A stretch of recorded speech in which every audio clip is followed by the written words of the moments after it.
I'm a circuit steward in the Winchester, Eastleigh and Romsey Methodist Circuit. For the last year or so, I've been the advisor and sounding board for churches in our area, thinking about how to operate in the COVID situation. So here's a few examples of things that we've tried to do and what we hope might be useful in the future. When we were planning things last summer, that was before the new variants became evident across the country. So we have to really consider our present circumstances against our original plans.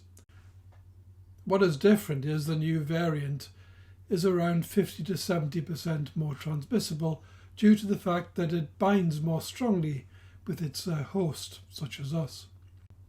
If that drifts up to 100%, we should really find a way to counteract this doubling. And so we need to reduce, in effect, our exposure to the virus by a factor of 2. This can be done with timing, with ventilation, and with masks.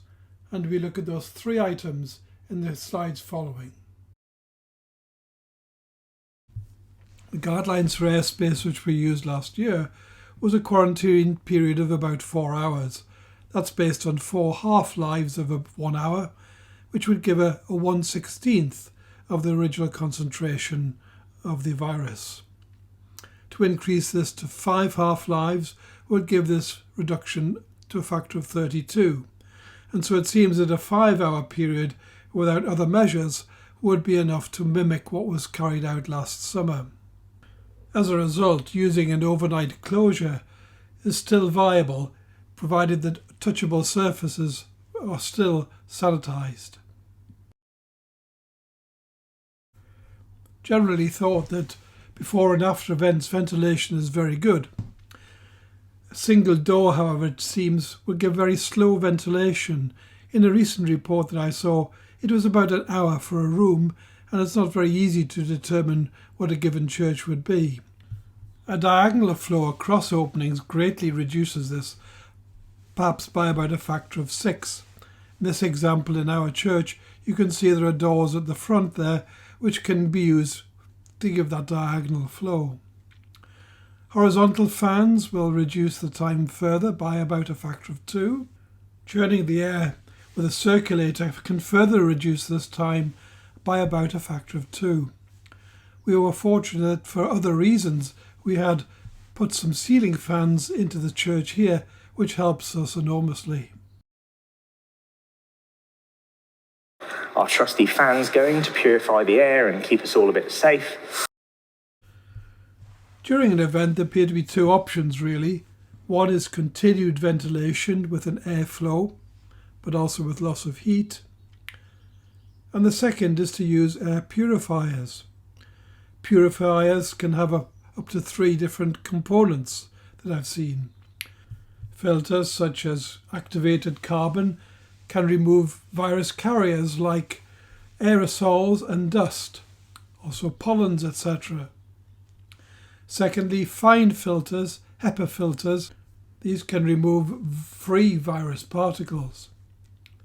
And the third option is to have an ultraviolet source to destroy the virus. The sources used in the type of light UVC are very active indeed. They cause the formation of free radicals in all organic matter. So it is important to make sure that people are shielded from this source. Also during an event, social distance measures can be enhanced in a couple of ways. Firstly, the distance between people could be expanded from 1 metre plus towards, say, 1.5 metres plus of the face covering. This provides more than the factor of 2 in reduced virus exposure potential. The second is to ensure there are good quality face coverings. In this paper from Duke University, 14 different options were considered. The green one in the figure is what happens if you have no face covering at all. And you can see there's great variation in the relative efficiency of these. A few, like this particular bandana, have very little effect whatsoever, but there are others that have the ability to withhold over 90% of the droplets of aerosols. Our suggestion is that you look into this factor, not just the appearance of these face coverings. That's our story so far. I hope some of it is of some interest, and we hope that together we can manage to find a way to keep all our congregations and all our visitors and our communities safe. Thank you.